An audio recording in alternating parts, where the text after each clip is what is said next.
It is finally time for Sunday Night Suns, continuing in the new year. I am the Blunt Doctor with my man Keith Strader. What is up, Keith? How you doing? Great. Thanks for having me.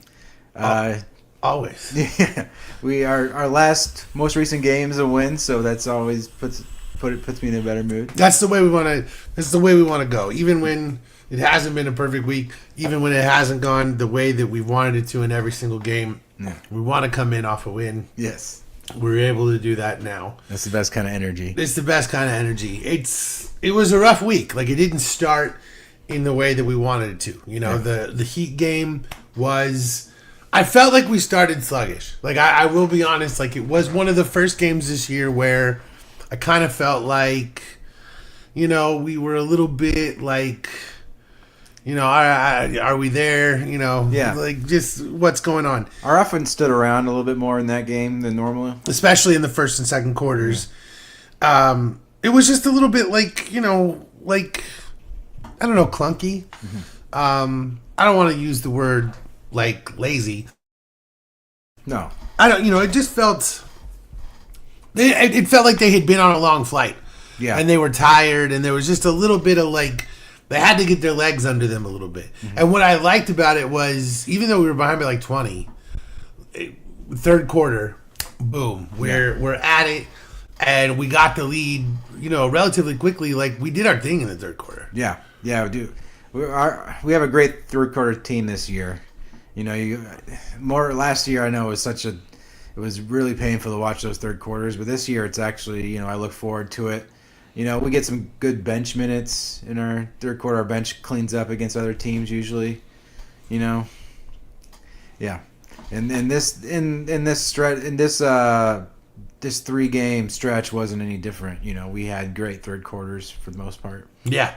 I agree. It was the fourth quarters that were kind of... Yeah. And it's like, a good fourth quarter doesn't mean much without a good fourth quarter. But, you know, I think that one of the biggest things that we were able to do is... You know, it's funny. We talk about halftime adjustments. And I've seen a lot of stuff lately on football where they're just saying, like, you know, there are no halftime adjustments. Like, by the time you come in... And you eat your oranges and everyone grabs a water and it's time to get back out there. Yeah. I'm sure that in the Super Bowl it's a little different, right? Because you got the whole halftime show and all these things. Yeah. But, you know, in a lot of cases, I think there are fewer adjustments than we think. But I wonder about that with basketball. Oh, yeah. I do feel like when you're in an NBA game, I do feel like there's quite a bit of, like... I do feel like, because even though halftime is short, there's got to be a little bit of the coaches huddling being like, look, side pick and roll's not working at all. You know, let's try to run some high-low. You know what I'm saying? Like, there's got to be some of that. Because it does feel to me like Jordan Ott is, this is the long way of what I was originally trying to say.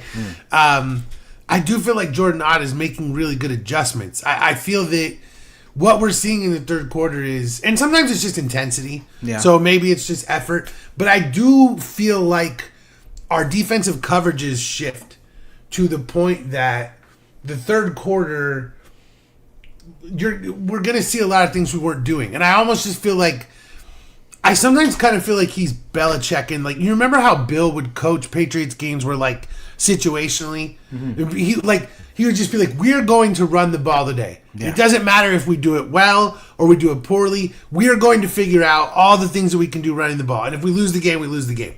And that's what he wanted to do. And sometimes I feel like Jordan does that. Like, in the first half, he's like, we are going to play drop coverage with the center. And I don't care what center it is, and I don't care what the situation, we're going to drop. We're going to see how they react. And then in the second half, you're like, okay, no, now we're going to scramble. Yeah. And I do feel like there's some of that with him where, even if it's not like a major things, I think that in game planning, they have thoughts about what they want to do in the second half as like differentiated coverages from the first half. And I think that they're coming into halftime being like, okay, let's do this. And let's go with this strategy of the ones that we talked about. Like, I do think that there's that going on. You know what I mean? I agree. I think basketball is way more fluid than football in that sense. I think, you know, they have a good opportunity. There's fewer players on the team, you know, fewer players playing. So I think there's more opportunity to say, hey, this is what I saw. This is what I saw. and the coach is like, okay, that's what you're saying, and then it's easier to communicate that. Absolutely. And for the folks at home, what's drop coverage? Oh, well, okay, so drop coverage, yes, obviously. Drop coverage is when you've got your center playing the pick and roll, and instead of going up to cover the point guard who comes off the pick and roll, they're going to actually drop back towards the hoop. Okay. And so essentially what that does is they're basically cutting off the lane is the idea. Now, you play drop coverage against Steph Curry and you die because he's shooting wide open threes every play, right? Right. So it's just basically about center coverage in the pick and roll. And, when we get to highlights, that's actually really good because we can find some drop plays in the highlights and discuss them. And see, this is where we need to just get the highlights even more ready to go. So you're like, hey, what's drop coverage? And I can be like, let me show you. And then we'll just boom. Yeah, but you could script out the show. Yeah, we scripted the show. Yeah. But you know what? That's also what Synergy Sports is for. I wish I had way back in the day, and I'm talking about when I worked at Dynamic. So you know what I'm talking about when I say way back in the day. Yeah. For those, this is 17 years ago. 2009. Yeah, this is way long ago. And at the same time I was pursuing Dynamic, I also did this.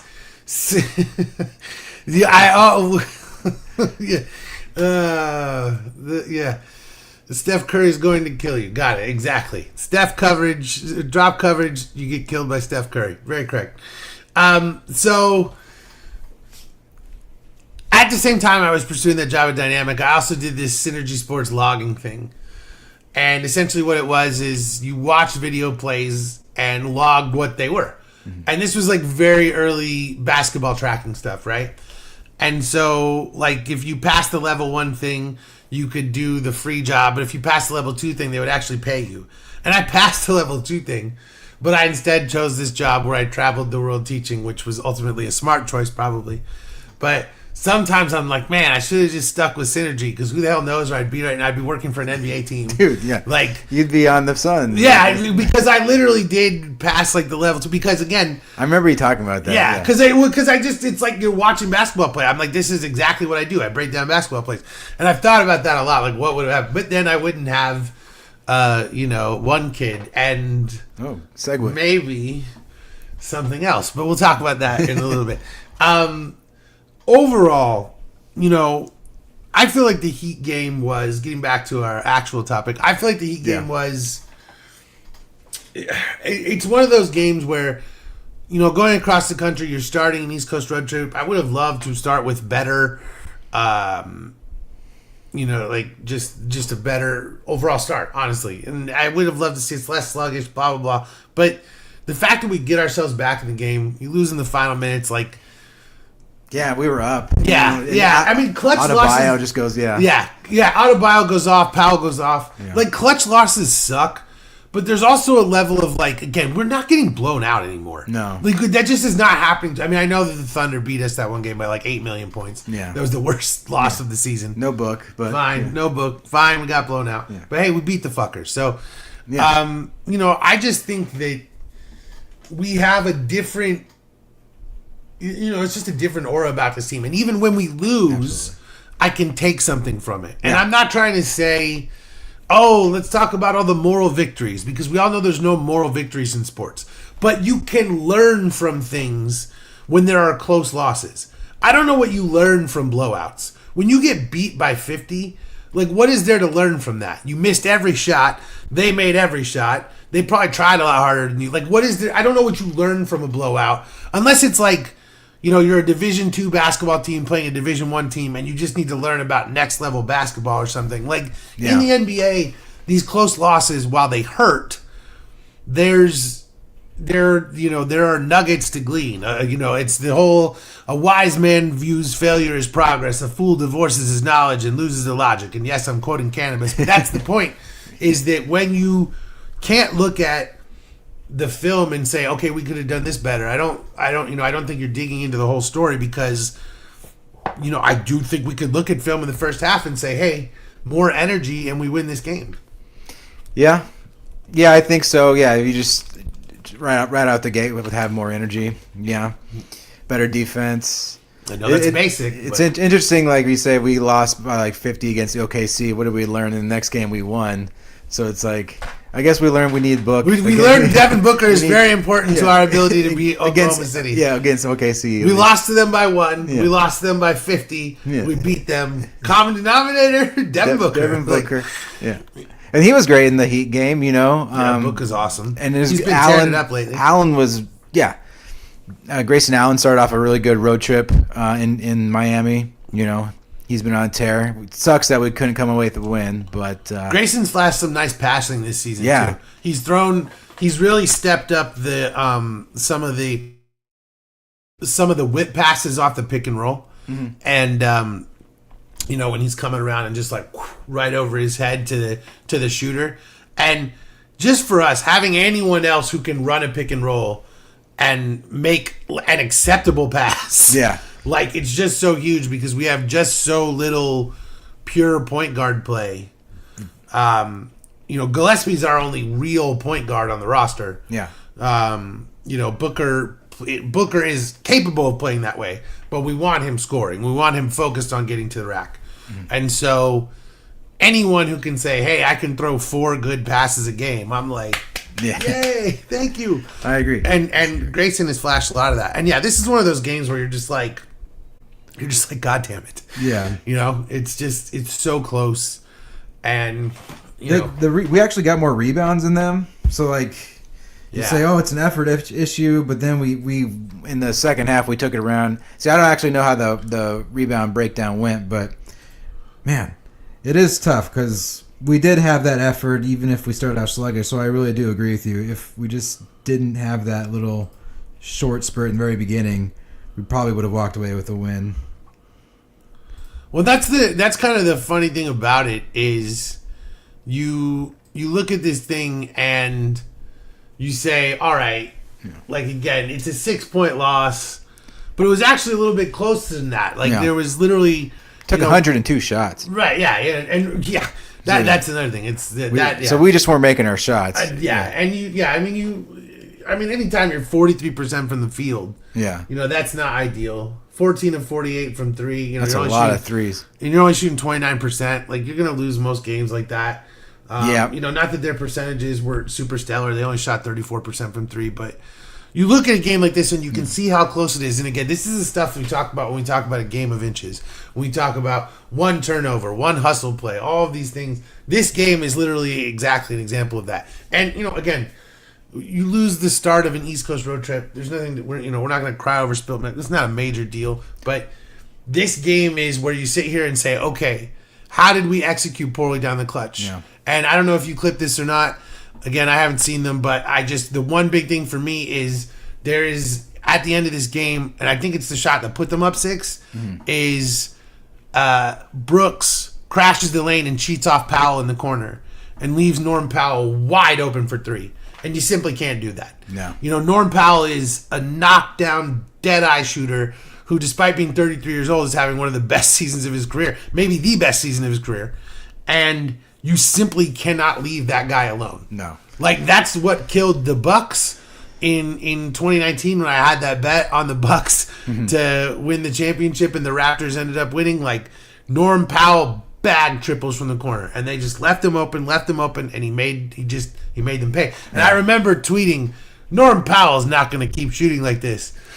Yes, he is, and he has been ever since. That's a fatal mistake. And shout out to the Raptors fans who, you know, were watching all of that tournament because, you know, it was a really good run, and I was annoyed because I had money on the Warriors, but what are you going to do? The Raptors really fucked with me that year because I had so much. I was like, the Raptors aren't going to win the championship, and they did. And, you know, again, I've said this before, and I'm going to repeat it, and I will die on this hill, that they still would have won that championship if they had DeMar DeRozan instead of Kawhi.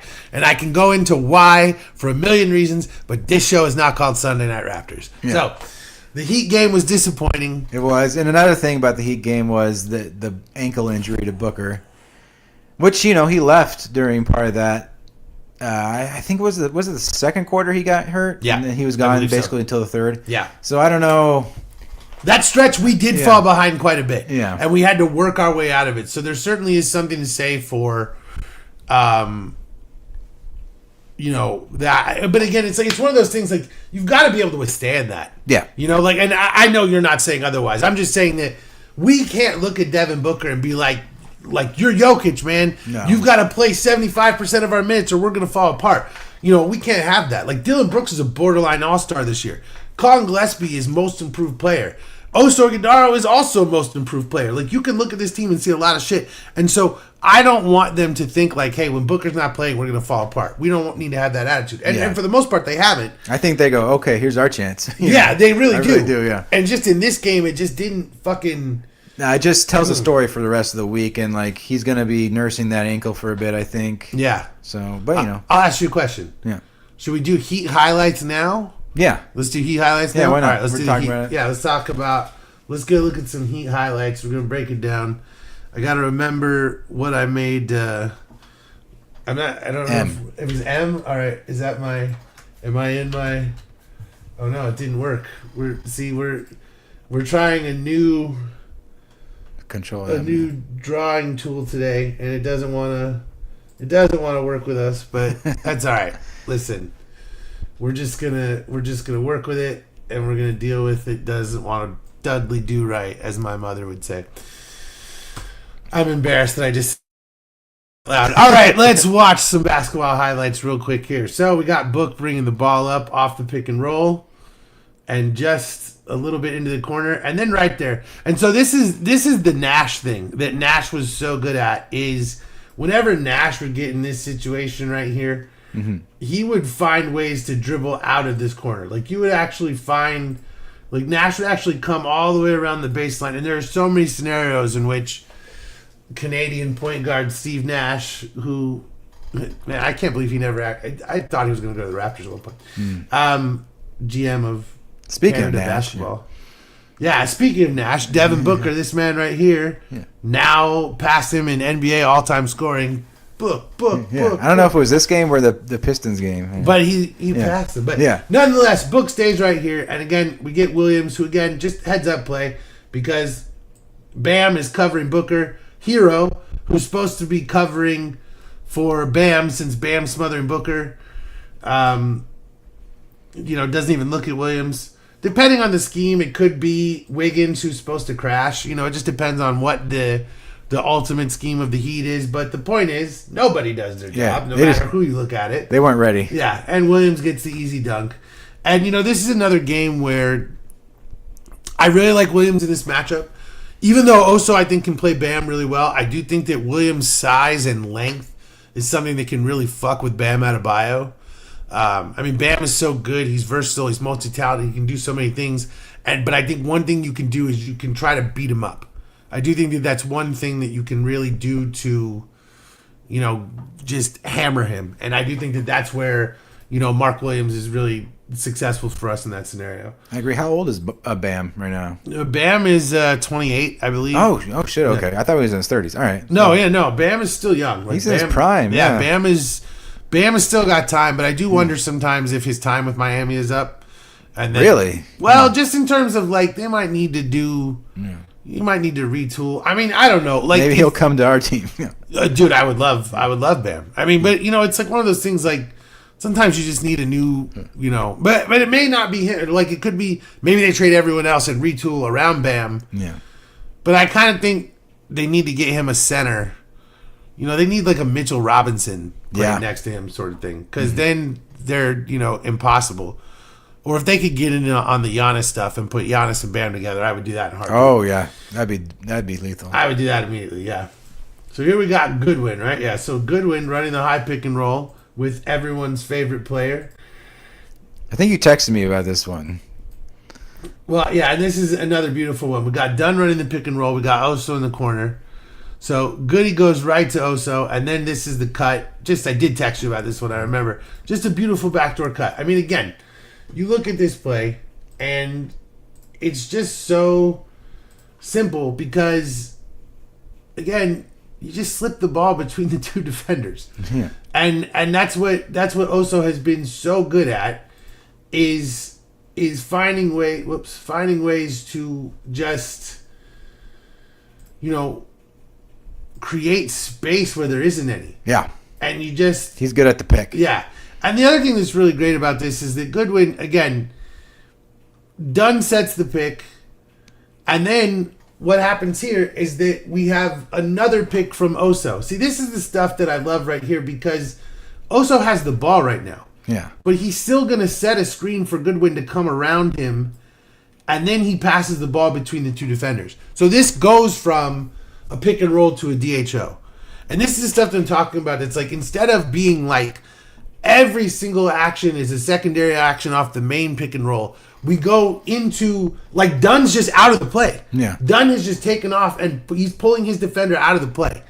And so what that creates is an easy lane for Goodwin to the basket because Dunn runs the initial pick and roll, pulls his man out of the way because his man would literally be near the basket normally. Mm-hmm.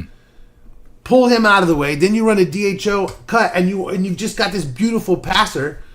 And that's a really nice backdoor layup. Like, that's a really nice play by Goodwin, too, because that's a hard shot to make. Yeah. And it's just one of those things, like, so many teams are not doing this shit. Like, if we broke down highlights of the Wizards, you're like, there's going to be so many scenarios where you don't even see these things because they don't have big men with the, and maybe Alex Sarr is doing that for the Wizards right now. He's coming along. But the point I'm making is, there's so much crafty shit we're doing that you won't see on other teams. And this is the bench. This is the bench. Yeah. These are our bench guys. So our bench are like doing double picks. Like I really don't watch other teams other than the Suns. So I don't know how many teams are doing that with their bench, but I can't think it's many. Well, and you remember the days of watching, again, I've mentioned this so many times, but the Jeff Hornacek AAU shit. Yeah. So many other teams are doing that all the time. And so for us to have gone through that, and now we arrive at this scenario where it's like, because, like, how many of these highlights that we've watched end up in a bucket because we have a secondary action? Mm-hmm. Like 90% of them? A lot. Like, that's those are the ones I seek out. Right. Yeah. Those are so many of what we watch because, but it's you can find them because of the fact that we're doing shit on every single play. I just can't stress how often I watch teams and it's like, wow, watch these motherfuckers stand around and dribble. Yeah. And we're not doing that anymore. And it just matters. It matters so much. Basically, Dylan Brooks is our only ISO player. He really is. Yeah. I mean, Booker can dominate in the ISO. That's but true. It's not how he wants to play. Yeah. Booker wants to be part of a free-flowing, motion-oriented offense. He can play ISO. Mm-hmm. But you're right that Brooks is our ISO guy right now. And by the way, happy to have it. Yeah, he's averaging over 20. Yeah, he's fucking killing it. He's been awesome. So here we got Book on the wing. Goody comes up, right back to him. That's just beautiful work. Like, it's just beautiful because, again, the motion between the two players in the action just creates space for the easy pass. And now, in this case, Brooks is just in the corner. Great pass, too. Yeah, it's just unbelievable. Yeah, I mean, again, the fact that Booker even sees this is, but it's just this stuff right here. You see, like, the way that they go back. Oh, my God, dude. Let's watch that shit again. He's not even looking at him. He's not even looking. I cut before but let's see. So, yeah, again, back to Goodwin. Just right back to Booker. Into the pick immediately. And then no look. Right to Brooks in the shooting pocket. It's easy for him to hit it. I mean, like, I can't say enough about how good Devin Booker is. And, I mean, just right here. Like, if you watch this. Right now, you're watching this. Mm-hmm. You're like, okay, this dude's loading up to shoot. I mean, look, he's got 3 Miami defenders. Bam, we're right here. Like, they're all loading up. Fourth one's gonna crash. Right? Everyone's looking for him to shoot. And Book, his eyes aren't even over there, but he knows Brooks is right here, and he just whips it past the side. Like, It looks like he's about to go into a shooting motion. He really looks like he's about to shoot the ball. They all are prepared. Bam is going to block the shot. Yeah, that's true. The funny thing is the other thing is Williams right here is in the dunker spot, ready to catch the alley-oop. Mm-hmm. And so that's the other thing is that, yet again, even though Williams doesn't end up with this ball, he's giving Booker a second option. Booker literally right here can do 3 fucking things, and he's loading up. Like, think about that for a minute. When you come into these situations, how often do we see a dude like come to the spot where he loads up, and then it's a nightmare, and it's like he didn't really mean to shoot, and then he tries to like pass out of the shot, Right. And in this situation, Booker can shoot the ball, he can lob it for the easy dunk, or he can whip it to Brooks for the three, and it's just like you could then whip it to Allen. Yeah, that's the thing is that Grayson is trailing. He could go over the back too, and he's one of the best players in the NBA. He's the most underrated passer in the NBA. This is a ridiculous pass. It's perfect in the shooting pocket, right on Brooks' right hand, because Brooks has got that kind of. It's a little outside on and the ball is right on it. The Heat guy gets over there quick too. Yeah, it's just beautiful. Yeah. It's just yeah. And Brooks has a nice high release, and even when you get late cover on him, he's 6'7", and his release is really high. So even though the fact that his shot is straight, his arms are up, man.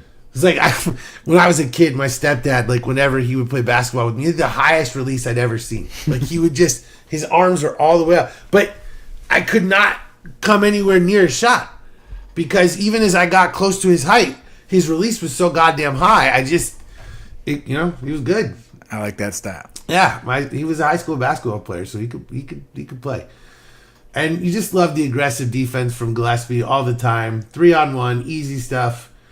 I mean, that's just, this is Gillespie again, with Nally. Yeah, I mean, this play is all Colin Gillespie. And we don't even necessarily need to, you just see this right here. Gillespie is just like, I'm taking this ball. And then right here, everyone's running. Like, you can immediately see. Like, if you break down what's going on here, like, right now, I'm just clicking buttons all over the place. We'll get it. One of these times we'll get it right. But look, 3 Heat players are back. All 5 Suns players are already in motion. This dude's turning around. Yeah, he's giving high fives. Yeah, to he's the like audience, looking at the crowd. They're still getting their shit going, and that generates so many simple buckets, and it's heads up play. And again, the last highlight we were looking at, we were down like 18. Now we're down 6 because it's just continued effort all the time. And that kills me. The dude turning around, and again, right here.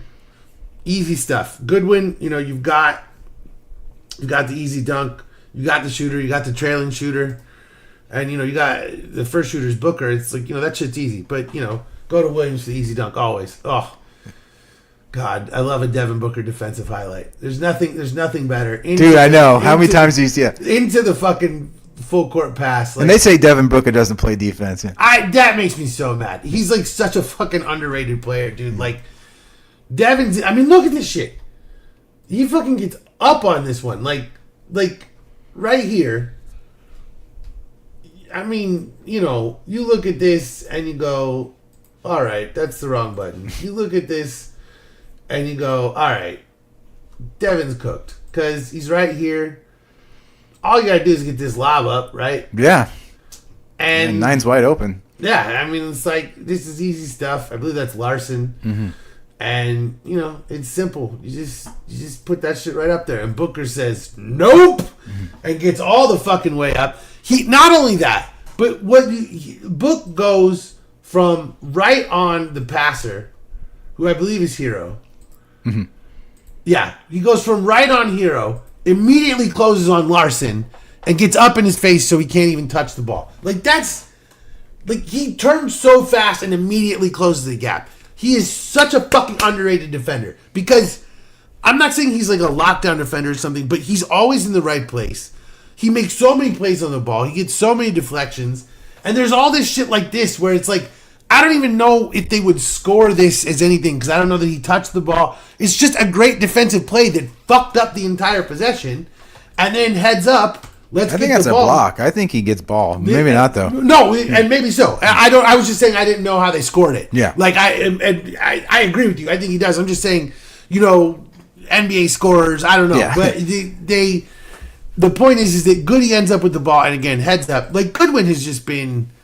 Thank you, Lakers, for being so fucking stupid that you didn't want this guy on your team. We really appreciate you. Yeah. And boom, easy stuff for the dunk. That's why the refs don't like us because we make them run down the court like. Oh God, you gotta love this play. I mean, first of all, look, Colin Gillespie. Again, we've talked about it. The absolute fucking steal of the season for us, coming out of nowhere, dude. And we run this pick and roll right here. And here's the thing: like again, right now, everyone's covered. Look, I mean, the pick and roll is well covered. Yeah, covered. covered. Everyone's got a defender close to them. No one's out of position. This is one of those plays that looks like it could get smothered fairly easily when you start here because the Heat are positioned well and they play on a string. They're a good defensive team, even if they don't always necessarily have sometimes they allow a lot of points. But just Eric Spoelstra is such a good coach. The guys play together. They know what they're doing, and Gillespie comes around the pick, and then right here again, everyone's covered. They switch to pick and roll just fine until they make this mistake, right? Mm-hmm. Right here. They crash out on Allen. Now I've got a guy wide open in the corner. See, I've got 3 defenders right here, 3 Heat defenders on 2 Suns players. We've left a dude wide open. Mm-hmm. So this is a mistake. So who sees that? Of course, Colin Gillespie, because he's got eyes in the fucking back of his head. He's like a spider. Just eyes everywhere. Yeah. That's gross. I wish I didn't say that. I hate spiders. Anyway, so Gillespie. He's like another thing with a lot of eyes. He's like a fly. Oh, that's worse. Okay. Spider, eat the fly. Oh, God, I'm terrible. All right, so Gillespie sees it. Beautiful pass. Now the Heat scramble to recover. And they do a decent job because right down here, again, I believe Larson turns around. U of A grad Larson turns around, and he's got that covered, right? So this is the scenario where, again, in a lot of situations, this goes to some sort of forced heave at the hoop, something like that. Right. No. Right. What do we have going on? We have Ryan Dunn in the corner waiting for the ball because Goodwin knows he's got another guy there. So as they cross, what happens? Jaime Jaquez comes off Ryan Dunn. So first, we had the breakdown out here, which leads to the scramble over here, which leads to the breakdown over here, which leads to the scramble over here. Mm-hmm. Play, pass, and now Ryan Dunn has a wide open 3 because Jaquez is out of position. Yeah. Because we essentially had, one Heat player, and that's the thing is that when you fuck up a defensive rotation, we will exploit it. Yeah. We will destroy you. And they made one wrong defensive rotation, had a man out of position. Gillespie hits Goodwin. Goodwin waits for Jaquez to crash, hits Dunn, wide open triple. Because there's always another action to be had. And when you do that, easy buckets. And again, it's disappointing that we did not win this game. Yeah. But overall, you can see all of the different ways that we're, again, I just love the secondary and tertiary actions. Yeah. That's playoff basketball. It is. Which just shows how well coached we are. Yes. He's like, it seems like has really stressed that, we have a shot clock for a reason and don't take the hard shot, pass it up for the easier shot. I think because that seems to be the way that we play. Is we're not going to force shots. We are going to, take our time and get the right shot. So, and I love that. And I agree with that because I think that we have this sort of, we're almost like the anti 7 seconds or less Suns, right? The old Nashty and Amari Suns, we're literally the opposite of that. We're all right, just work this clock, mm-hmm. Run this DHO, run this pick and roll, run this side pick and roll. All right, let's reset. Let's run another DHO. And we just, and again, I'm not against it at all because we're working teams to death. Mm-hmm. The one thing I think is, can you imagine playing a 7-game series against this team? No. You would be exhausted by the end. Because that's the thing is that it's not just that you have to deal with Dylan Brooks. It's not just that you have to deal with Mark Williams and Oso Ighodaro and all these big, long dudes who are just obnoxious and Goodwin and all these dudes who just want to be in your face and defend like a nightmare. It's that you also have to deal with this offense that will grind, that will use all 24 seconds to shoot a 15-foot mid-ranger. We will. We just will. And it's not every single time. We do a pretty good job of getting out in transition, but I do feel absolutely that that's more of a factor of our defense. We don't run on makes like Nash used to. Mm-hmm. We're happy to set up the half court and get into it and mix it up in a way that we've never been a good half court offensive team. That's always been our Achilles heel is that we can't run sophisticated offense save for, the Chris Paul finals year. That's the 1 year. But now it's playing this team in the playoffs for 7 straight games, you'd want to shoot yourself. It's going to be a chippy series with like Brooks, like multiple times against man. I want the Rockets. Grayson Allen, yeah. I want the Rockets so bad. Yeah. If we could only win one playoff series this year, I want the fucking Rockets. I want to beat them. I want to knock their asses out. And I know that we haven't beaten them this season, and I know all of that shit. But listen, this whole trade with Kevin Durant and they're the only team that didn't want me anymore. Fucking Draymond Green like showed your ass the door. Steve Kerr talked about KD leaving, but for some reason he's mad because of Twitter or whatever. Like, you know what, dude? I'm so sick of this guy. I'm sick of him acting like he didn't put in the least effort of his entire career, which he did, and we saw it. And a lot of people were dicks on social media, but like I don't think Nets fans. Well, okay, I'm sorry that the Nets have no fans, and that you never heard from anyone. Right. But like I'm tired of Kevin Durant. I'm sick of fucking hearing his name. Most fans love Durant. Yeah, I loved him. Yeah, I still love wearing his jersey. Yeah. I still love that we went and saw him play. Like, and he played for the Suns. That shit was amazing. Yeah. I just don't like him now. Now he's a villain to me. And listen, he's still a good person. All these things, whatever. But in sports, he's a great sports villain. And I want the Rockets. I want to beat that team. Yeah. That would mean so much to me. Like, I hate them so much, and we were dogged so hard over that trade. And it has gone so well for us. And I just, if you were asking me, like, you can win one playoff series, that's it. I would pick, I understand upsetting the Thunder. I understand beating Wemby and what it means with the Spurs. I want to beat the Rockets. Yeah. That's what I want. That would, really vindicate our last two seasons, Yeah. The trade and everything. Like, look how many threes we shot. Almost half of our shots were threes, almost. In that game. Yeah. I think that's been a theme in our last few games. Yeah. And I mean, and we could talk about the Pistons game now, in that game, no Booker. Right. So again, like, despite the fact that we lost, like, I'm still relatively impressed with the fact that, like, we're in this game to the last second.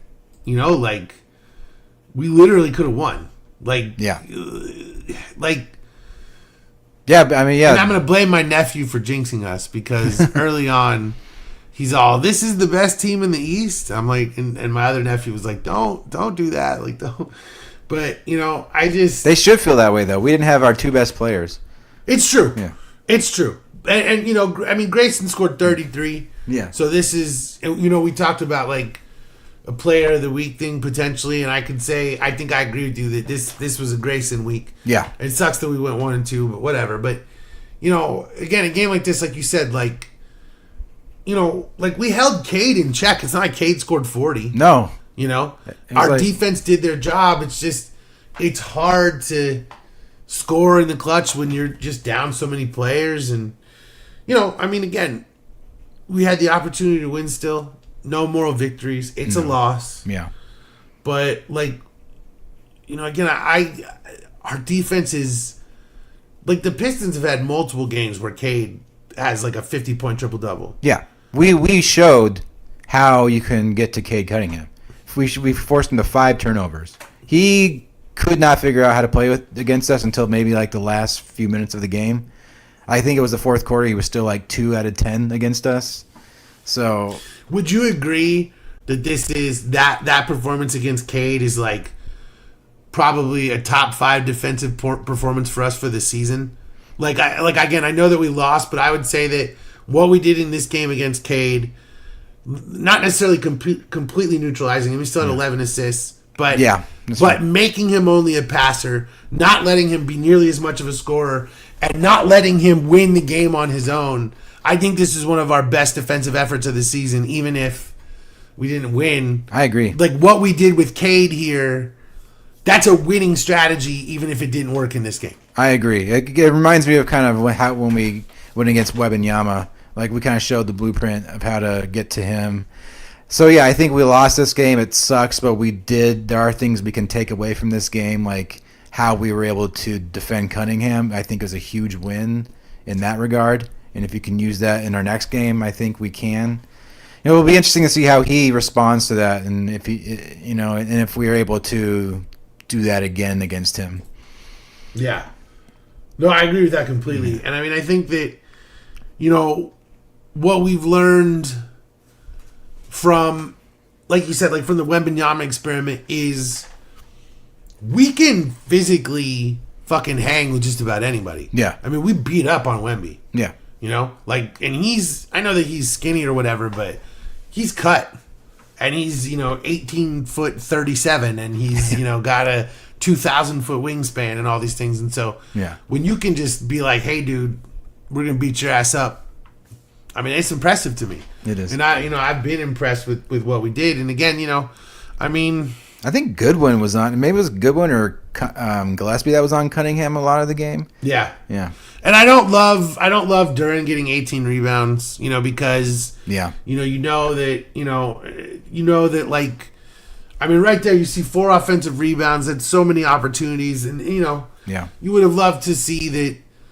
You get 14 D rebounds. That means that we weren't doing a good job boxing them out, getting to the offensive glass. So it's like, man, in a game where you lose by 3 points, this dude has 18 rebounds. You're like, man, 2 of those, and this game might be different. It's that close. And again, Devin didn't even play. I agree. Like when you have Goodwin get 10 rebounds, and he's like the biggest, which is great for Goodwin, that many rebounds. But when you have like length like Williams and Oso, like he shouldn't be the one that should be that has the most rebounds. Williams should be up there with Duren.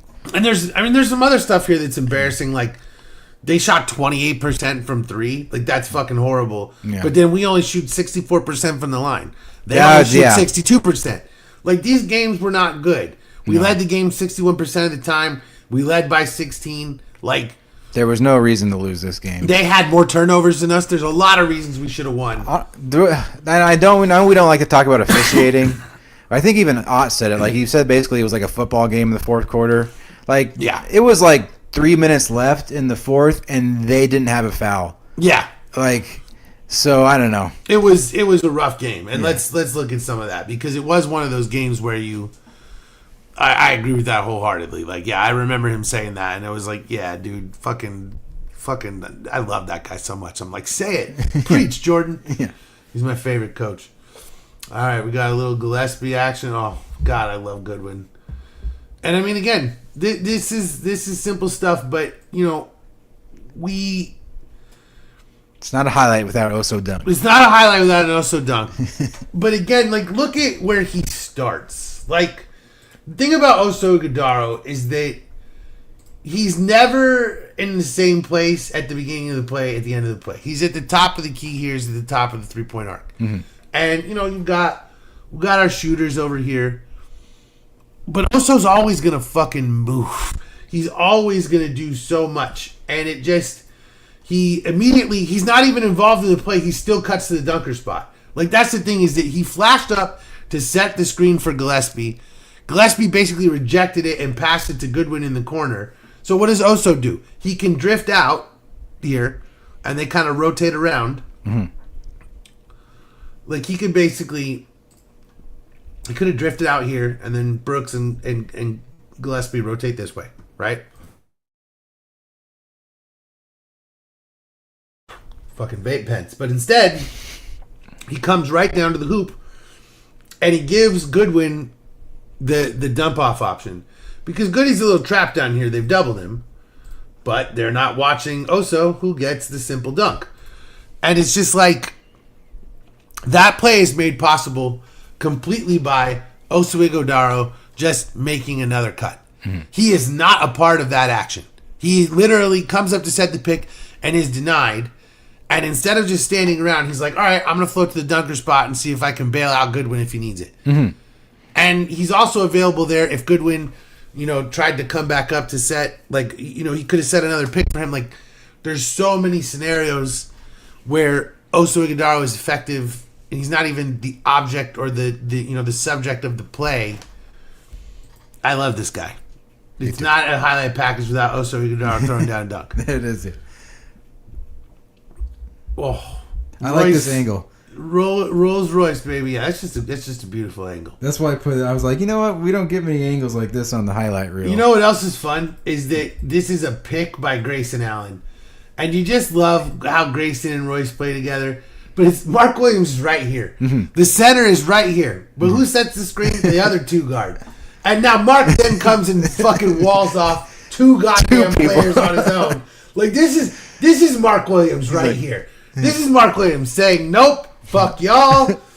And, I mean, you can't be more open like this. Royce looks like a quarterback behind an offensive line. like this is... You literally won't get a cleaner look at a shot than this because, Williams just literally comes over, clears out the entire rest of the team. And, I mean, again, this is just fucking easy. This is pick-up basketball. That's a wide-open shot. I know Harris closed out at the end. Yeah. But so many of those closeouts at the end, it's like the dude's already lined up, loaded up, and he's firing. It's like, yeah, you might get a hand in his face, but he already saw where he was shooting the ball. Like... Mm-hmm. You know, and it's good. You should always try to close out because you might affect the shot. But it's like, Royce literally looked like Tom Brady on that one. He's like, he's fucking clean, baby. That was beautiful. Royce's shot has been amazing this year. Dude, I agree. Oh, God. Just eating up the lob. I mean, look, he got up on this one, dude. Look at Williams. Yeah. That's that's that 7-2, whatever it is. He's got the second longest standing reach in the NBA. I mean, look at this. Dude, yeah. He's above the goddamn rim. Yeah. He's got his hand on the ball like 6 fucking inches above the goddamn rim. Yeah. I mean, that's he's huge and he gets up, man. Like, that's ridiculous. That's effort, baby. That's like almost blocking a Wemby shot. Almost. Like, that's what he's practicing for. Yeah, I mean, dude, he is up on that one. That's just ridiculous. I love Mark Williams. I really do. Me too. You just swallow the whole thing up, whip the pass out, whip the pass. Oh, and you get to finish it off, big fella. I mean, that's just beautiful. Like, they saw him swallow that thing up, and they're like, we're going to get my man the bucket. But why? Yeah. Why? Because he's sprinting down the fucking floor. Yeah. Does he quit? Does he cherry pick? No. He runs his goddamn ass off, and he comes out of fucking nowhere. Yeah. He comes out of nowhere like Landon Donovan at the World Cup. Yeah. And when we were playing against, I can't remember who it was, and last second, we're about to lose. We're about to draw this game, I believe. And we need 1 point to move on. And I've shown you the play. And Donovan comes out of fucking nowhere and scores. And this is exactly like Williams just flying. No one guards him. Walk right to the basket. The Pistons are not paying attention. And you just walk right in for the easy hoop. And that's the thing. When you get up like that and you swallow that fucking ball, your guys are going to find you. They're going to get you the bucket on the other end. Because, look, I mean, you crushed that entire offensive sequence by yourself. Yeah. I love those plays. I love when you reward the big man for playing defense. Yeah. Because, like, you know, defense can be not rewarding. I mean, I always loved blocking shots and everything when I played, but, like, you know, it can be, you know, when you just play good defense and force a bad shot or whatever, that doesn't, like, go in the stat book as a whatever, you know? Yeah. So it can not be rewarding. So when you just make the steal like that and then you hustle your ass off, I love seeing them get him the easy dunk. Me too. You know. And again, that's made possible by his hustle too. Exactly. That's what I was gonna. Yeah, and it's crazy how they don't, like you said, they have no idea he's coming. Like, this huge guy is running down the court, and somehow they still have no fucking. The court's like shaking. Yeah, like, I wonder what that could be. Like, it's a giant tyrannosaur running down, and they don't even. Well, he's not a tyrannosaur. He's got super long arms. So yeah, that's true. He's a Demogorgon. I don't know. All right, we got Goody, and we got Ryan Dunn. This is the thing, man. Like, we talk about Oso a lot, but this is like crafty passing by Ryan Dunn. Because again, right here, you know, this situation is one of those things where, you know, a lot of young guys, he's going to be like tempted to just like pull up from here, right? Just step over, shoot a jumper from the free throw line. But you're surrounded by 3 Pistons defenders. Yeah. You got a 4th guy right on your ass. Like, this is not the time to take the shot. And, the development of basketball from, being a good player to college level to, actually functioning on a team that can win a championship. So often it's passing and defense. Mm-hmm. Everyone can shoot at some level. Everyone can score in some way. Everyone can play iso ball. These guys all grew up playing AAU. It's passing. It's defense. It's these little things. And instead of taking that shot, he just whips it right inside.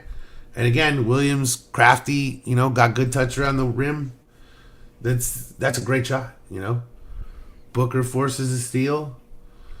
And again, that was Oso, baby.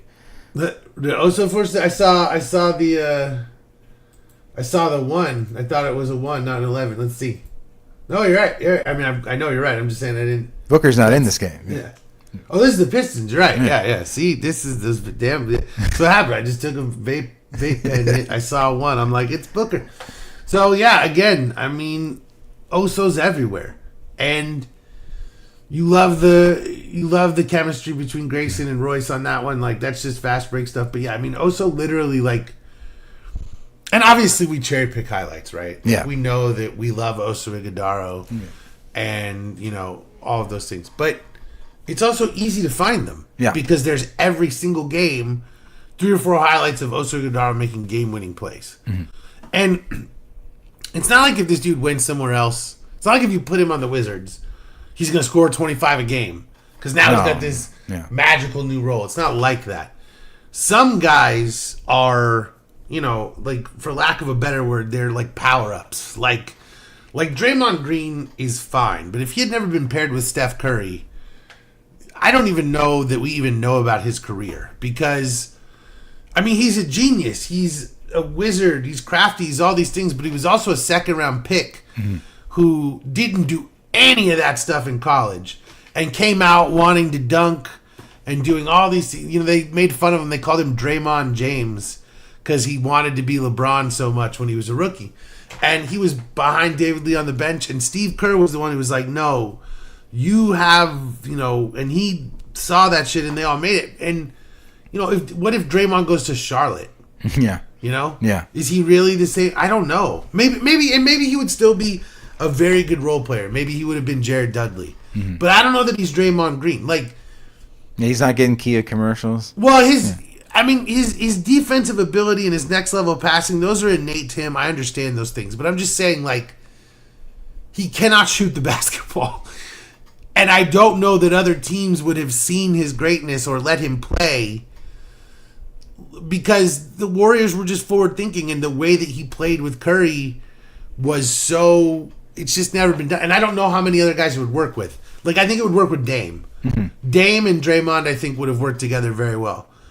But, like, there's so many other dudes it wouldn't have worked with at all, like Kemba Walker, who was the point guard for all those years in Charlotte. I think if it had been Kemba and Draymond, I just think it's not the same thing. And maybe Draymond eventually finds his way to a team where they do unlock him. Yeah. But he doesn't have, I think being with Steph from the beginning really changed his whole career. And I think that Oso Ighodaro is, again, I call him a poor man's Draymond, and I really think of him that way because he's a defender, he's a passer, but he's honestly a little, I don't know if he's more athletic than Draymond at his peak, but, like, he's a good athlete and he can shoot a little bit. Like, Draymond will have a game where he hits 6 threes, but, he shoots 27% for the year. Right. It's one of those things. So, but again, comparing Oso to Draymond is just basically about the highest compliment that you can give him. Absolutely. I'm sure you would.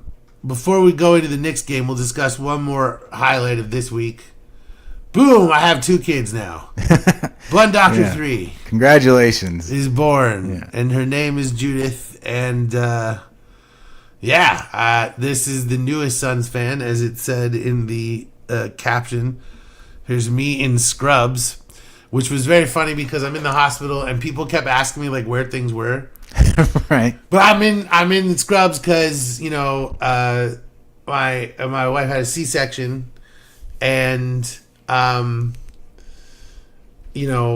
so it's like I was in the operating room and all these things. So then people are like, "Do you know where this is?" And I'm like trying to help, and I'm like, "I don't really work here. I'm sorry. I just was part of a C-section. I'm a father, not a hospital. Yeah. It's that way. Yeah. I just could have been like right down there to the left. Yeah. But she's gonna be, and she's big, so we're hoping WNBA. I'm gonna be drilling her immediately. She'll join us on the pod. Yes, very soon. Yeah. We'll have her and Christopher join us. My son, they'll join us soon. But yay for me! I'm very happy. Thank you very much. Yeah. I appreciate it. I agree. She says, in the words of Captain Ray Holt, she has adorable chubby cheeks. Yes. And then, so the last good highlight of that, so that was the high point of the week is my daughter being born. But right before that was a moment that was peaking that, and that's the Suns beating the Knicks. Now, because I was preparing for the hospital situation because it was a scheduled C-section, all this stuff, I did not actually get to watch this game. What are your priorities? I know, I was caring about my daughter. Like, what kind of asshole? What kind of father are you? I don't even know. Like, I don't, like, she's going to be like, where were you, Dad, when the Suns beat the Knicks? You were getting ready for me? What the hell? But as I missed this game, you watched it. So I'm curious, what were the biggest takeaways for you? I've followed it on my phone. I saw some stats. We'll look at highlights, but you watched the game. What were the takeaways for you? Just, high level, big picture stuff. What did you think? Well, it was a very streaky game. They were up 10, or they go on like a 12-0 run. We go on a 10-0 run. Like there were multiple times in the first half that we were down by quite a bit. And like in the first quarter was not a good quarter for us. Maybe Booker is still feeling his ankle a little bit. In the second quarter, we actually go on a run, and we actually are able to take the lead when we started like down 10. And then the Knicks go on a run, and then, they finish the quarter ahead by 1 point. And then the third quarter is when we take over, like you say, like the third quarter team. And we go on our run. And we get up by like, I don't know, 10 or so. And, Towns, he started off really well in the beginning, but he kind of fell off towards the end of the game, which was really huge for us. Same with Mikal and also with McBride. Like, they were very front-loaded almost, it seemed like. And then when it came down to the fourth quarter, they could not hit shots. And we could, and I think that's why we won. It was great to have Booker back after him being gone. I was worried that he was going to be out for a while. Allen was great again. Brooks only got 5 points. So there was a lot going on in this game. We also, again, the 3-point shots, we like 50% of our shots were from the 3-point line. So that seems like a strategy that we're going with, at least on this road trip, is we're going to shoot the ball from behind the arc 50% of the time. Or at least we're going to attempt to do that. And we're shooting a lot of threes, which I love to see. Yeah. And we're hitting them. We're a 3-point team now. I think we're averaging 40 shots a game from the 3-point line. That's the top 7. We're the seventh team doing that. What else is there to say other than I love winning in the Garden? Yeah. I'm sure Booker loves winning in the Garden. I am wondering what they did to keep Brooks down to 5 points. Maybe he just wasn't feeling it there. It's fun to play against Shamet and Mikal. A little reunion there for the Suns. Yeah. Yeah. But yeah, it was a fun game. It's also interesting because you could say, well, Brooks, in a lot of cases you can be like, oh, he was guarding Jalen Brunson, so that's why he was, but Brunson's out. Right. So, was Brooks guarding, did you see like who his primary defensive assignment was? I'm curious. I'm not sure. He's but, not even regardless, the point is, even in a game where we didn't have Booker and Brooks didn't play well, we still win the game. Yeah. Because, like you said, Grayson Allen had a great game. Again, just, it's, team effort. Like, the biggest thing to me is that, again, like, we're winning games where we score 140, but we're also winning games where we score 105. Like, we can win multiple ways. We can play different levels, different speeds. Like, we have so often been just one-dimensional as an organization. And even the 2013-14 season, as much as we talk, that's like one of our favorite years of watching basketball, and it was truly like one of the most fun years of basketball of my life. Yes. That team couldn't score in the half court and couldn't figure out what offense they wanted to execute in the half court. And so, as fun as it was, there were still like great flaws to that team in that season. Yeah. And this team, who is, again, very similarly unexpectedly come out of nowhere and is winning at a rate that nobody expected and is, made up of players that some people have never heard of and all these things. Mm-hmm. And you look at it and it feels similar from like a vibes perspective, but from a sustainability perspective, it's like significantly better. This is real winning basketball that can be played for a long time, that you can cycle new players into. Like, this is good shit, for lack of a better way to put it. Yeah. Like, there aren't a lot of times when I'm watching this team going, what are you doing? Yep. And that's something I said a lot in the last few years. We have no bad players. Yeah. There are no bad players on this roster. Yeah. There are guys who are not as talented as others, but there's no one that we put on the floor that you're like, oh, fuck, get this guy off the floor. Yeah. And there's no more, like, desperation ball, like where you said, like, you're in, that you're at the top of the key or whatever, and you're covered, and you just jack it up against two people because it's going to go in, I hope. No, we don't do that. We just pass it. Yeah. Yeah. It's been the most willing Dylan Brooks has ever been to pass. Like, again, Goodwin has been so much more than just a defensive hound. He's been a really good passer, too. Again, Grayson Allen has taken the next step. Everyone is just, we're passing the ball more, we're shooting more threes, we're cutting more. This is how you win in this league. And I just think, again, treat Jalen Green like your addition, and the interior growth is where we see. So, another thing about this game is our bench ate up their bench. Specifically Goodwin and Allen. Yeah.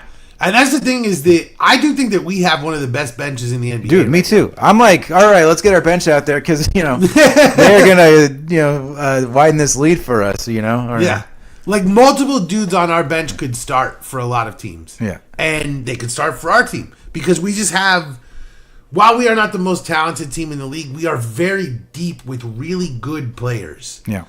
And that's just something that it's fucking valuable. It's how you win in this league. Like, when you go back through the last couple of years, like, yes, does every team that win the championship have, like, one of the 5 best players on the planet? Yes. Mm-hmm. But they were also deep. Yep. None of these teams that has won is coming in there with, like, an 0-2 Lakers 7-man roster where they don't even have a backup center because Shaq plays 40 minutes a game. Like, there's none of that anymore. You need like 9 guys to win a championship. Like, look at the Thunder. Mm-hmm. Look at the Pacers. Like, the hallmark of last year's finals was 2 young teams that were deep as fuck that could run all goddamn game because of the level of depth that they have. Yeah. And look at the Spurs. Why haven't they traded from their young group of guys? Because they're fucking deep. They don't want to do it. Look at the Pistons. They're deep. Yeah. Look at the Knicks. They've slid because they don't have as much depth as people expected them to have. Mm-hmm. Like, Boston's been way better than expected because they've had more depth than people would expect. The Warriors are thin as hell. They've fallen apart. The Lakers have no depth.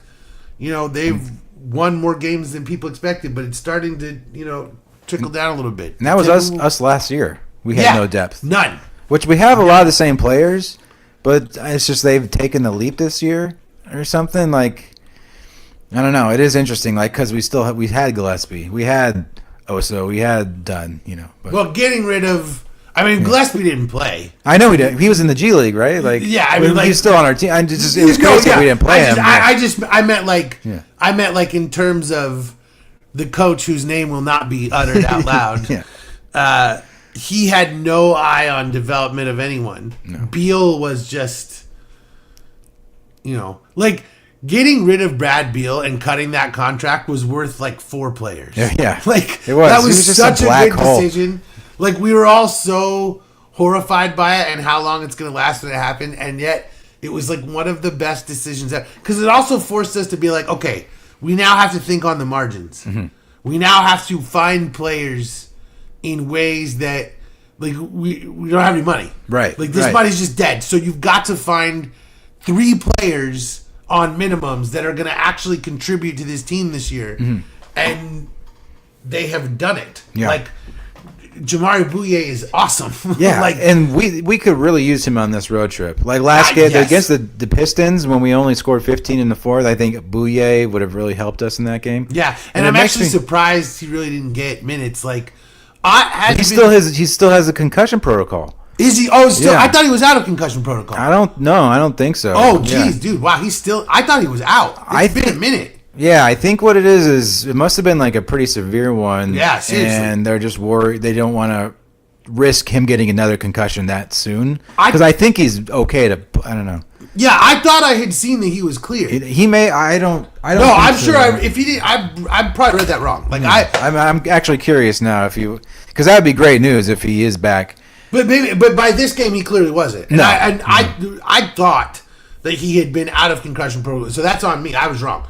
But regardless, like, dude, we definitely could use him down the stretch. And especially, I'm 100% team get dudes 100% healthy before they play again. Especially, like, basketball is not a game where you get a lot of concussions. Yeah. And so, like, you really want to heal from that. Yeah. Because, like, it's not like football where it's like, I mean, you also really want to heal from that before you play football. But I just mean, like, you kind of want to retire when you get concussions in football. The cynical part of me is like, oh, maybe he is healthy now and they're working up a package with him and Nick Richards to go somewhere. And I'm like, I don't know. Bouye's been good, so I hope we don't trade him. I really don't. What do you think about that? I really don't think that we're going to trade anybody. Okay. I really think that they have shut down most trade discussions because I think that they're looking at the vibes on this team and they don't want to fuck with it. And I think that they also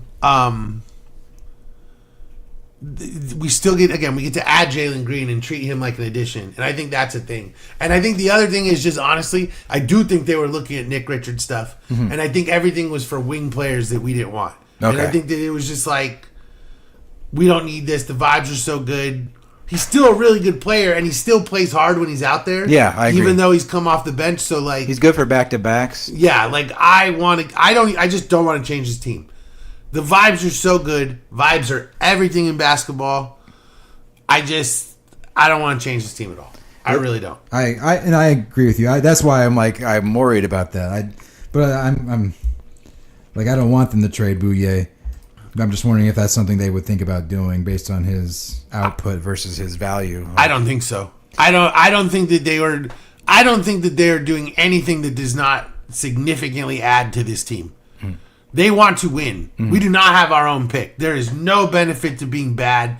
There's no benefit to being like all the stuff I said about potentially trading Royce O'Neal. All of that is over. That shit is gone. This is going so well, and you have so much opportunity to do more than you expected. And these guys are all cheap. Like, you might be able to find ways to keep a couple of them. I don't think that the Suns will do anything that isn't like.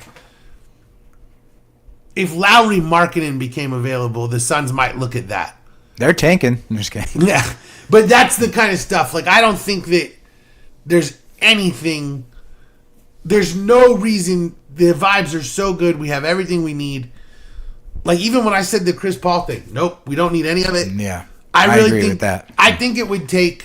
Now, here's the thing: if we lose 6 games in a row, all bets are off. Right? But after a 1-2 week, that's the worst week you've had in a while. Like, and we're so close in the 2 losses. Like, one of those games we didn't have Book. Yeah, like you just don't fuck with this. No, I really doubt that they make any moves. I just don't think anything happens. So I think if anything, they might move like picks or something. But I just don't think that'll happen either. I think that we did our work in the offseason. I think we stand pat. I think we see where this team goes. And then I think we look at what we can do in the offseason in terms of retaining guys. I'm with it. Looks like Bouye is upgraded to questionable against the Nets. And so that's probably what it was, is I saw that, and in my head I was like, oh, he had been available, not thinking that, you know what I'm saying? Yeah. I think that's what it was. So, all right, let's do this. Knicks highlights. Let's do it. All right. Booker at the top of the key, screen from Williams. And just right to the hoop, baby. I mean, he's just such a strong dude that right here, what you love about it is he goes right by McHale. First basket of the game. Yeah. And you love to stick it to Mikhail. Yeah, you exactly. love to stick it to your old buddy. But he just holds him off. Like, you know, for a lot of dudes, Mikhail is strong enough to just kind of bump you off your path on this one, right? Yeah. And Booker just stiff arms him and goes right to the hoop. And it's just a bucket, you know? And that's just easy stuff. You love to see it. He's the best. Booker's the best two guard in the league. That's a beautiful pass. Yeah. And that's just, again, like, it's just simple two-man game. Nobody's reinventing the wheel here. High pick and roll. Booker gives it to Williams. And here's the thing. Williams got the ball at the fucking free throw line here. Yeah. There's 3 Knicks players right there. This dude's crafty and has touch. Yeah. Like, he's not just like, oh, I'm dribbling. I lost the ball. He goes down. He takes one step.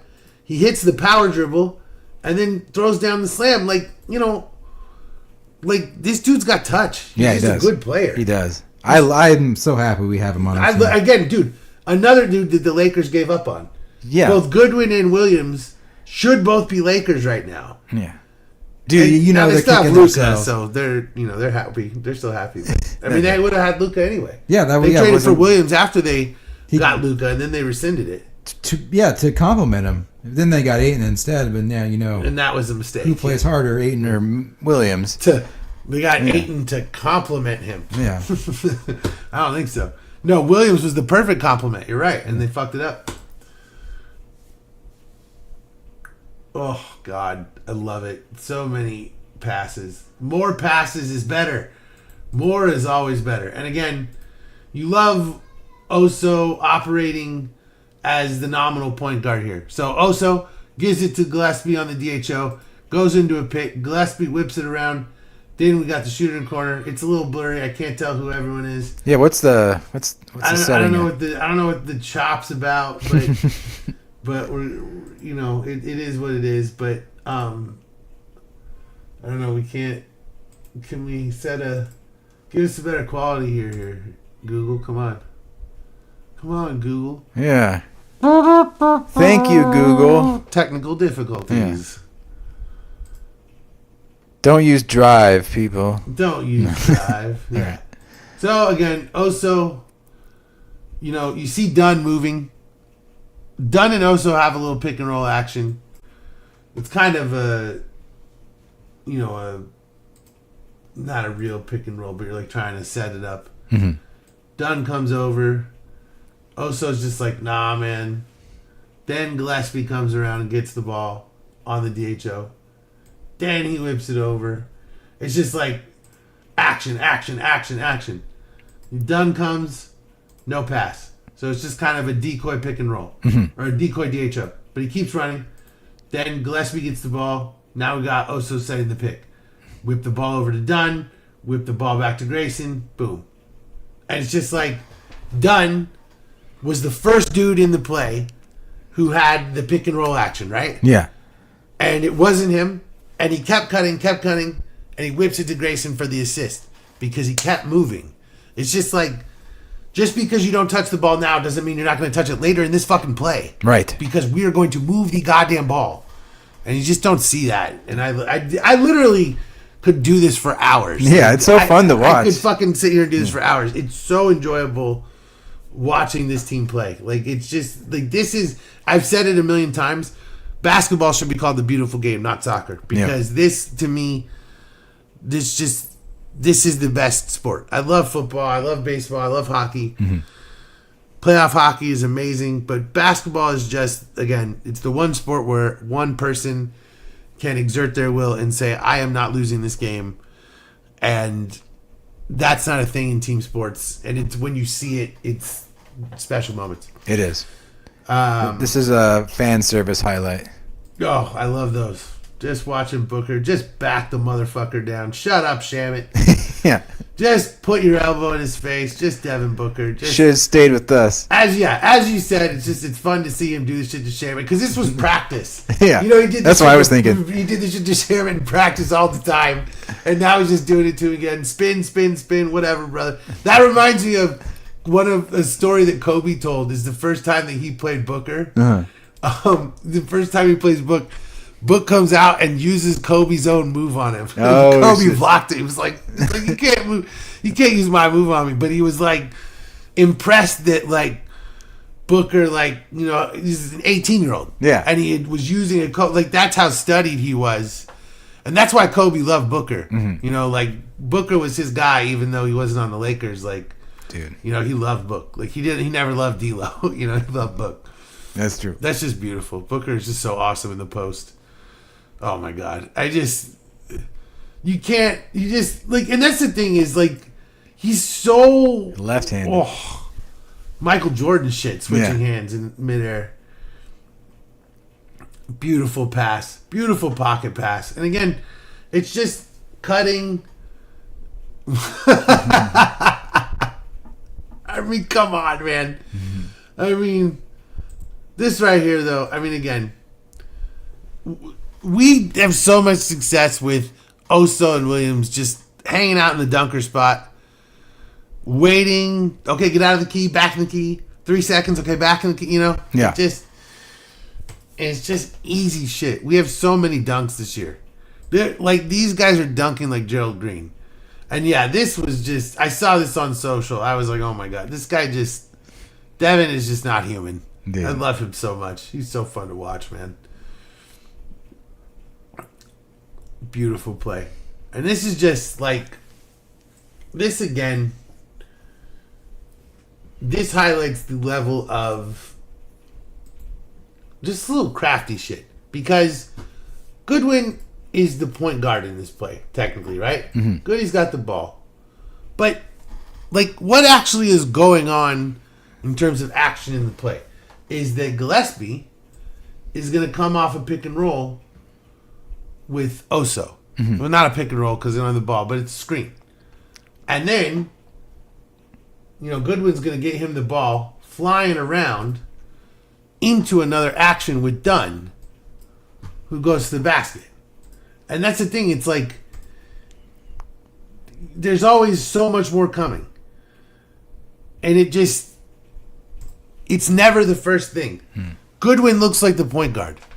But Gillespie is really the fucking point guard because he's coming hard off a screen. And he's got a guy cutting to the hoop. Like, when you are 3 and 4 steps ahead, you will win a lot of basketball games. Yeah. And I love Jordan Ott, and I love this team. And I love my new daughter. And we should probably leave because it's like 2 a.m. Yeah, I'm with it. Great show. Great show. Any last thoughts for this one? You know, we're coming up on the Nets tomorrow. We're staying in New York. I think that should be a win. Yep. You know, I'm hoping that Green comes back in these last 3 games. Yep. We're going to play the Sixers. That should be a game. That should be a great game. That should be a great game. And then we finish it with the Hawks, which I think should also be a win. So we need to get them back for that last game where they had that comeback win against us. So I agree. Time to destroy the Hawks. Yes. And I also, I want 3-0 this week. Me too. I want to see 3-0. Let's bounce back this week. I agree. 3-0, that'd be sick. That'd be a nice erasure of this week. Yeah. You know? 2-1 I'd be happy with, you know, like a nice completely mirror of this week. But yeah, let's go 3-0. I like it. I'm with it. It's like you can't ever be mad at 2-1, Yeah. but I still want 3-0. Yeah. Oh man! All right, for my man Keith Strader, I appreciate you. Thank you so much for coming on, sir. Especially right after my daughter was born. Congratulations again. Thank you very much. And this is Sunday Night Suns, and we'll see you next week.